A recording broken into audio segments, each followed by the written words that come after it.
Hello stars, this is Luminousz Ztarr. Welcome to the channel. Welcome to another vlog day and happy Friday. Wherever you are right now, of course, I wish you the very best and I hope you're taking care of yourself. Today's video, we're going to be talking about the 4 types of flying monkeys that the narcissist usually recruits to hoover you back in. My stars, mwah, thank you guys and gals so much for your subscription, and of course, thank you for being my stars. If this is your first time visiting Luminousz Ztarr, welcome to the channel. Don't forget to click the notification bell should you become a part of the Ztarr family. Okay, so the 4 types of flying monkeys that the narcissist usually recruits to hoover you back in. Well, one of those types are covert. All right, so that sounds familiar because usually when we say covert, we think about the narcissist or impulsive personality. Well, the narcissist and impulsive personality, actually they have a lot in common with flying monkeys. The narcissist and impulsive personality, they will recruit people who seem to love and care about you. They seem to be your friends. In other words, they have a hidden agenda. This is why they agree to be recruited by the narcissist and the impulsive personality in the first place. Because usually there's jealousy, there may be envy, or they may just not like you at all, okay? But they keep it well hidden. Those who are closest to you, the narcissist likes to recruit for flying monkeys. This way, it's very easy to hoover you back in. All right, so one of the topics I'm going to be going over with you is how flying monkeys usually lack foresight and wisdom, especially when it pertains to the narcissist and cluster personality's hidden agenda. Okay, so the flying monkeys of the narcissist usually see no evil, hear no evil, and speak no evil, especially whereas it pertains to the narcissist and or cluster personality. But when it comes to you or any other targeted prey, all bets are off.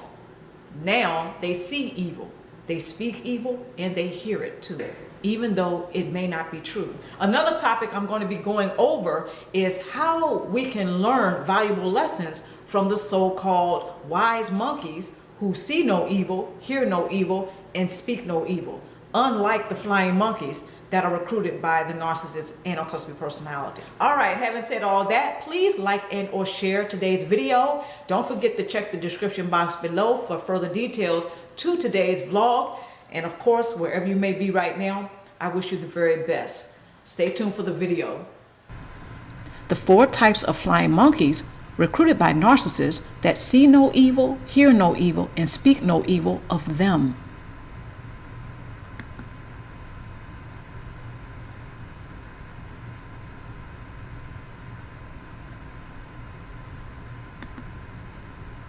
Topics of discussion. Narcissists often recruit flying monkeys who lack wisdom and foresight. Second topic, what type of flying monkey are you dealing with?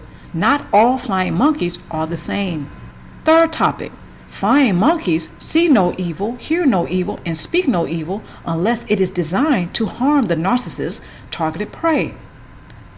Last and final topic, consider using the powerful energy of the 3 wise monkeys to thrive forward past the narcissist's shenanigans and diabolical tactics. And of course, I will be providing the tools, references, and resources.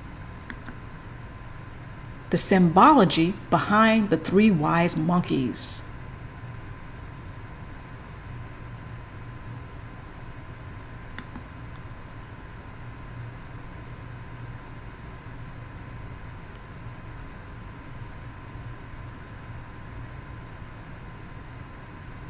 For further reading, please check the description box below. Point number 1. The flying monkey of a narcissist often is a person who has vices that are used by the narcissist as leverage to get him or her to do the dirty work of hoovering the targeted prey of the narcissist. Enablers tend to be primed for recruitment to become a flying monkey for narcissists and or cluster personality types.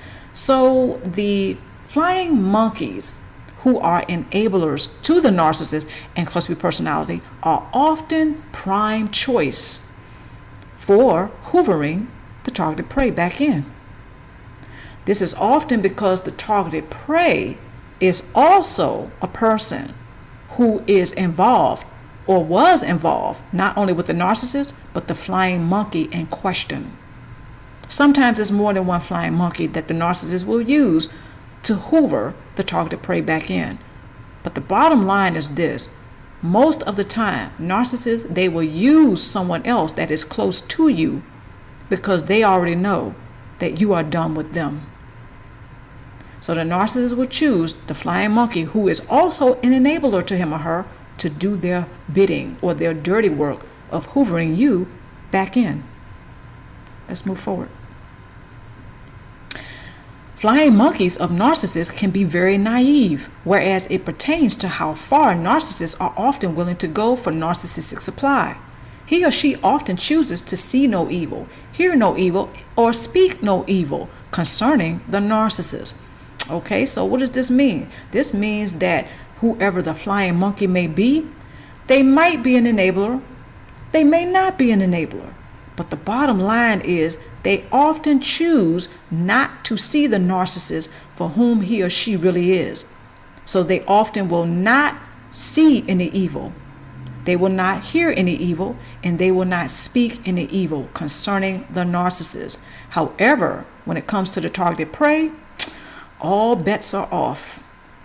Narcissists and or cluster personalities often choose flying monkeys who see as they do, who behave somewhat like they do. In other words, they are easy to manipulate. Very often, the narcissist and or cluster B personality will choose a flying monkey who they have full knowledge, or they have a lot of knowledge about their vices. Do they like to drink? Do they gamble? Do they have an addiction? Okay, did they cheat on their wife? Did they cheat on their husband? You all get the picture.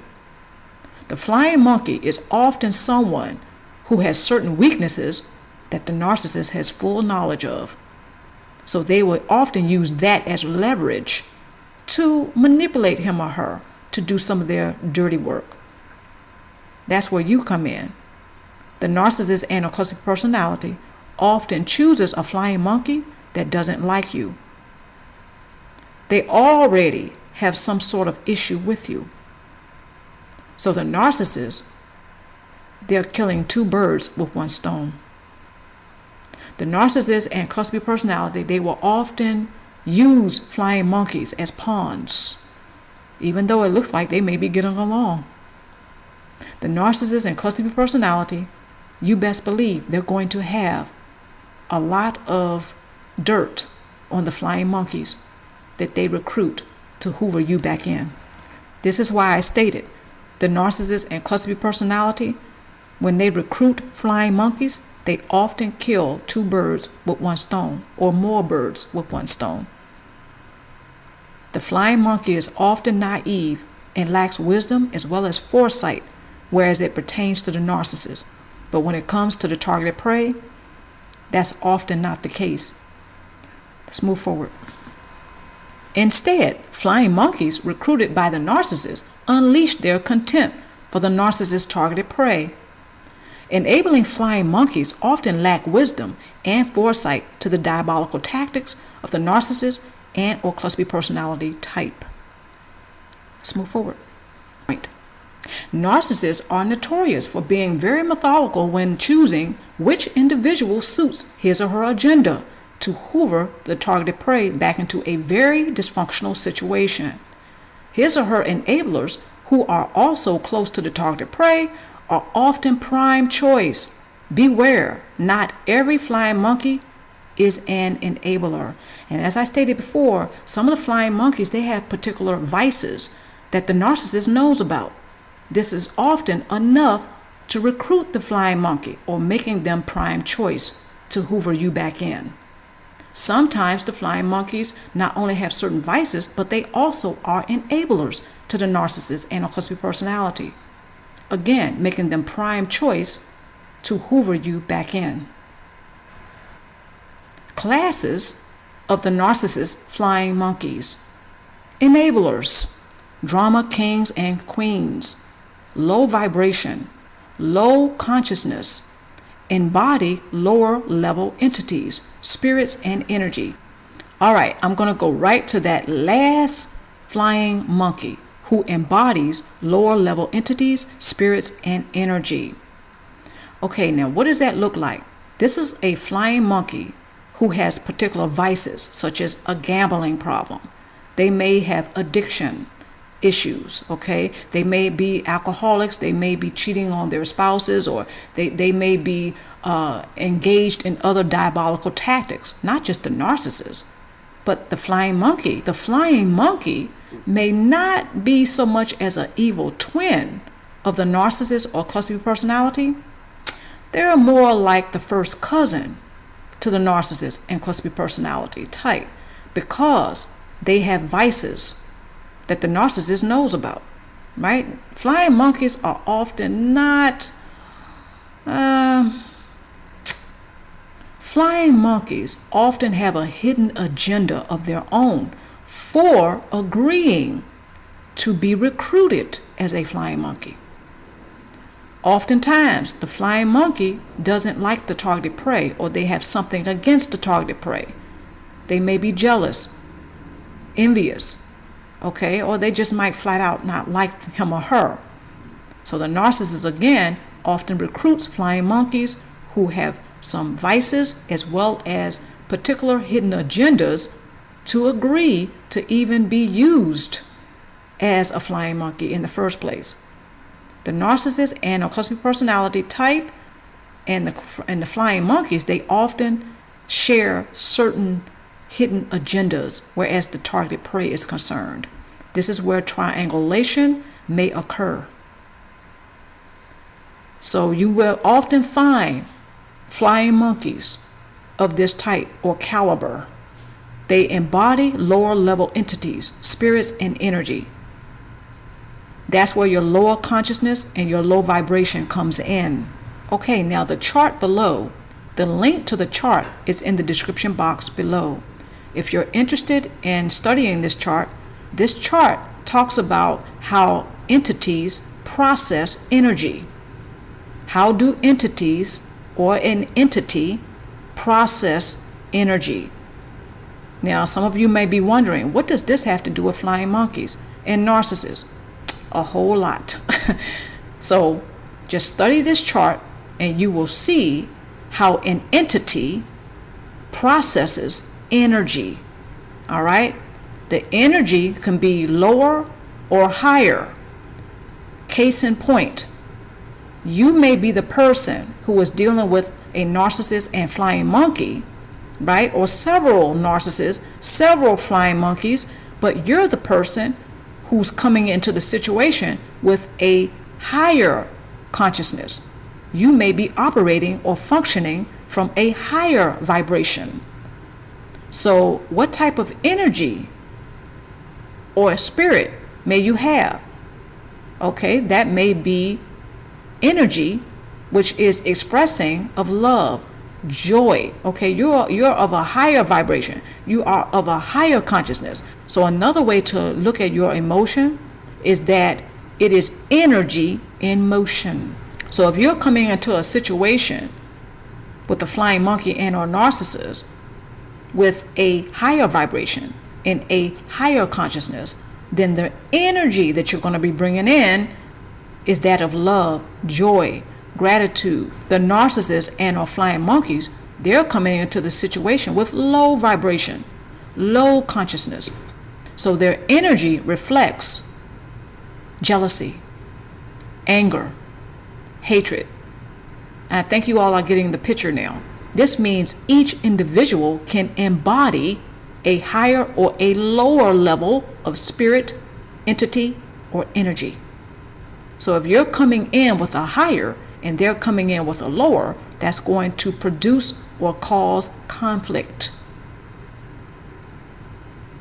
So narcissists and our flying monkeys, they often come into the situation with a lower vibration, a lower consciousness. So therefore, often they embody a lower level of entity, spirit, and energy. So whereas it pertains to the flying monkey, this is also the case. They usually embody a lower level of an entity, spirit, and energy. So how do they process and use energy? This is what this chart is for. It shows you how an entity processes energy. Now let's take a look at the classes of the flying monkeys. Some of those flying monkeys tend to be covert. The second class of flying monkey is an addict. The third class, communal. The fourth class, pathological. Okay, so covert means in secret. Some of those flying monkeys are quite sneaky, all right, but they work for the narcissist. So they have similar hidden agendas as the narcissist does, and that is to prey upon the targeted prey. That is to cause him or her harm in some way, shape, or form. Some of these flying monkeys, they are addicts. This is where the vices come in. So the next class, communal. This kind of goes into them being covert or in secret, because communal means that they like to come off as a good Samaritan, and they like to showcase that. Some flying monkeys are like this.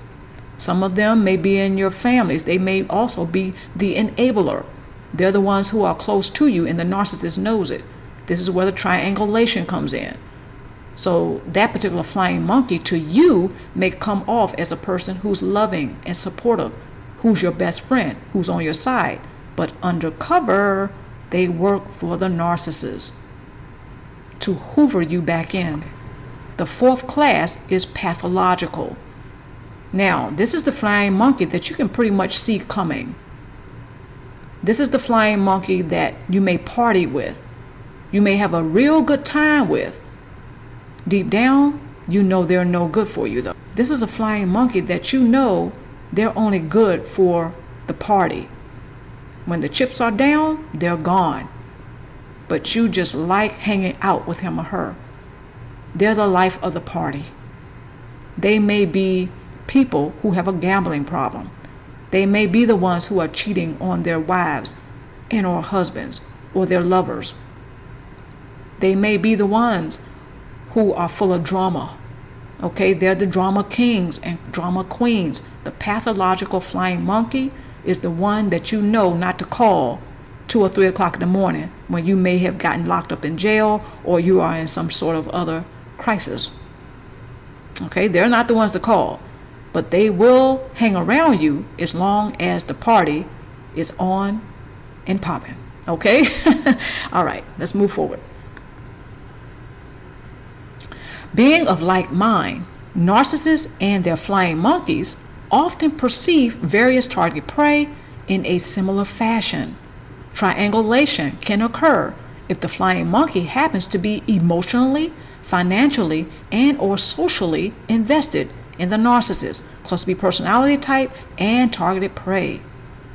Triangulation serves the narcissist the most, while it often serves the flying monkey to a certain degree. Okay, so the narcissist and or cluster B personality, they usually have first dibs when it comes to a successful triangulation situation. All right, so the narcissist and cluster B personality, they often get the most narcissistic supply in such a situation, whereas the flying monkey or the flying monkeys that they have recruited, they get some satisfaction out of it all. Okay, out of the triangulation. The flying monkey is also being used as a pawn by the narcissist. This is why they don't get the best of the triangulation situation.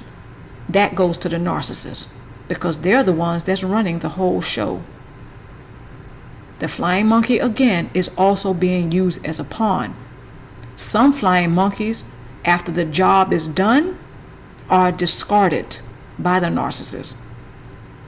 All right, some of you may have never heard that being said before, but just think about it. You either have gone through this yourself or you know someone who has. After you have been triangulated, you also heard that the flying monkey was discarded. They may have come crying to you after the fact. Okay, so some narcissists and cluster B personalities, they really play dirty when it comes to triangulation. So after they're done with the flying monkey and you have been hoovered back in, This is why sometimes some of you have gotten word that the flying monkey that they recruited to hoover you back in got tossed aside. They got discarded. They were devaluated. And you don't hear about this very often. But just think about the nature of the cluster B personality and the narcissist, and it'll make sense to you. Of course, they're going to discard of the flying monkey eventually, because they are also being pawned. The three wise monkeys choose to see no evil, hear no evil, and speak no evil. One thing that can be learned from this philosophy is to use energy to focus upon thriving forward, instead of supplying the narcissist while providing flying monkeys the satisfaction of engaging in vampirism at your expense. Now remember the vices of the flying monkeys that I was speaking of earlier? Well, vampirism is one of them. The narcissist and cluster B personality, we already know that they usually have a case of vampirism. Okay, what does that look like? They like to suck your energy dry. This also goes for the flying monkey, even though he or she is being used as a pawn. See, they also have a case of vampirism. And the narcissist and cluster B personality, they often know this. This is also why they are prime choice for being recruited as a flying monkey in the first place. Because the narcissist and cluster B personality, when they recruit flying monkeys, they often choose people who are like-minded. The flying monkey, they will engage in vampirism at your expense, because often they have some sort of issue with you in the first place. And again, this can be a family member. It can be a spouse. It can be someone that you deem near and dear.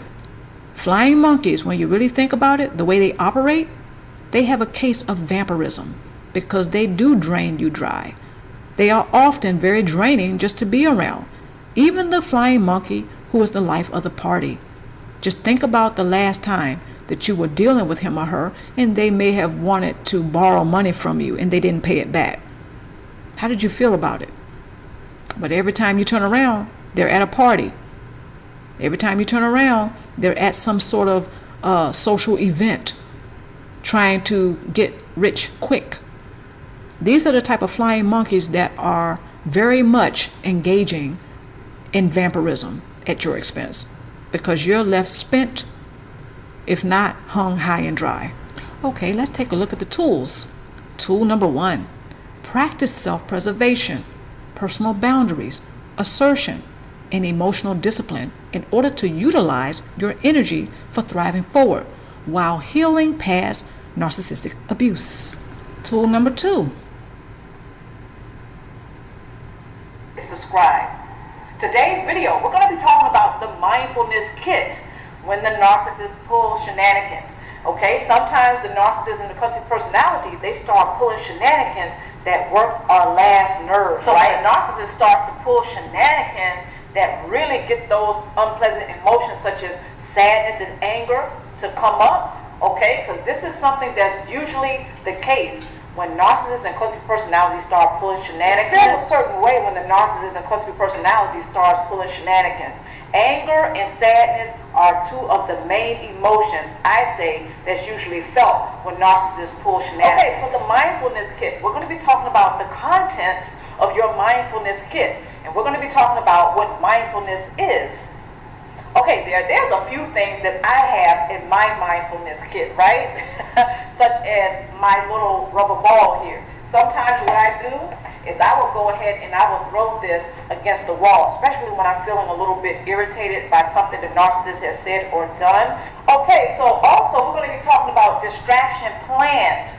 When you have a distraction plan, this is going to help you to stay focused. Now, I know this may sound like an oxymoron, what I'm about to say, but when you have a distraction, it helps you to stay focused on thriving forward. All right, some of the contents that you may have in your mindfulness kit has something to do with the distraction plan, such as having the rubber ball, but not only that, having a rubber band, and you snap that against your wrist, just like that, right? Sometimes I do. So while you're being distracted from the stressors caused by the narcissist pulling shenanigans, you're also focusing. And I'll get deeper into that and how that works later in the video. Now I'm going to go over with you some of the things that I have in my mindfulness kit. Now I've explained the rubber band as well as the rubber ball, right? But another thing I have is my narcissist repellent, okay? We talked about that. The narcissist repellent. Now what does the narcissist repellent consist of? It consists of practicing self-preservation, practicing personal boundaries, emotional discipline, and assertion. Okay, so the narcissist repellent is something that is going to keep the narcissist at bay. Will it stop them from actually attempting to get the narcissistic supply from you? No, probably not, but having that narcissist repellent is something that will keep the narcissist at bay, at least. Another thing that I have in my narcissist kit is a, just like that, like a flash water, just keeping those narcissists at bay, right? So we're going to also be talking about the self-regulatory processing or self-soothing. I'm also going to go over with you the mindfulness exercises. Now, I just demonstrated one for you, and that is just taking a rubber band. Another thing we're going to be talking about is the mindfulness exercises. Now, some of these things I do for myself, especially when things are just a little bit stressful, when the narcissist or cluster personality starts to say and do things that really bring up anger or sadness. So when that happens, I take my little mindfulness kit and I start looking for things, such as a good book to read. Now, sometimes I eat chocolate,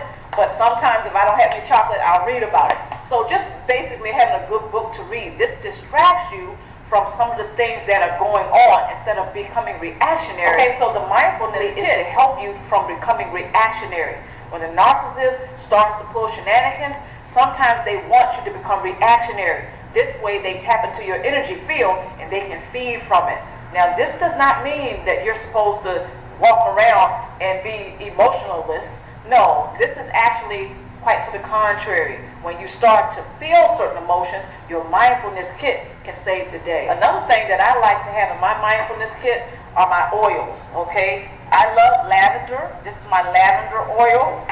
And I also have other types of oils, such as peppermint, and all types of essential oils. Now this also helps me when I start to practice mindfulness exercises. So during the mindfulness exercises, another thing that you're going to be doing is you're going to be engaging in all 5 senses: smell, touch, taste, sight, and hearing.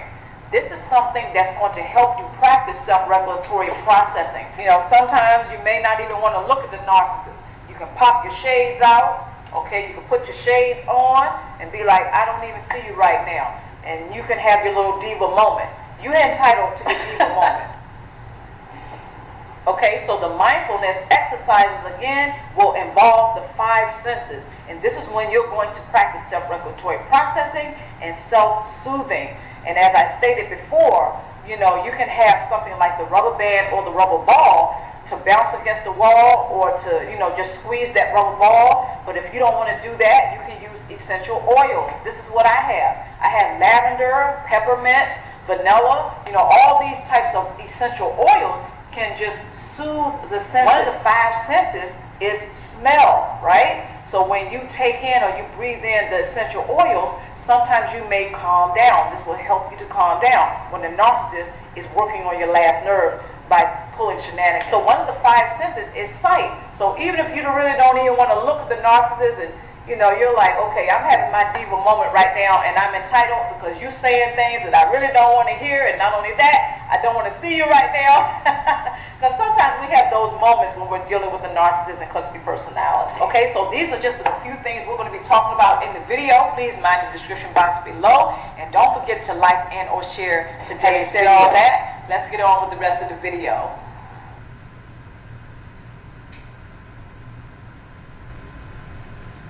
Next tool, build and work your support base.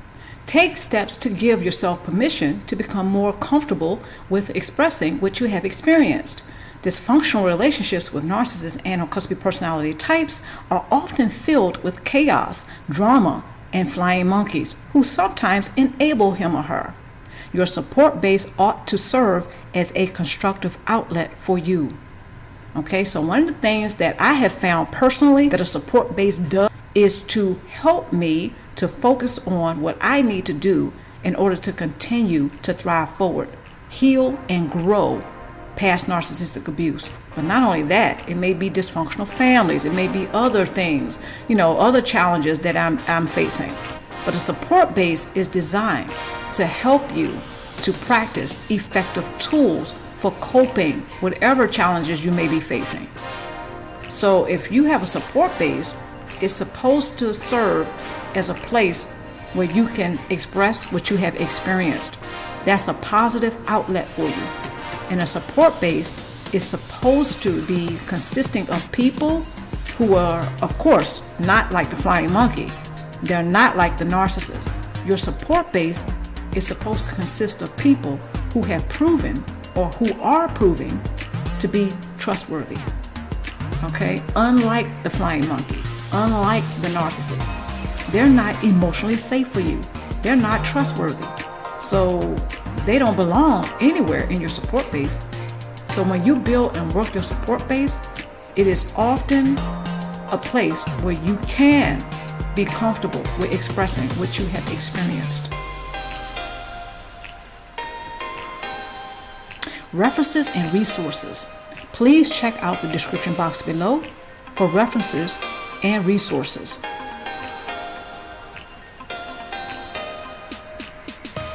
I'm Luminousz Ztarr, and I want to thank everyone for joining me today or tonight. And of course, wherever you are right now, I wish you the very best. Stay tuned for more vlogs and stay tuned for more videos.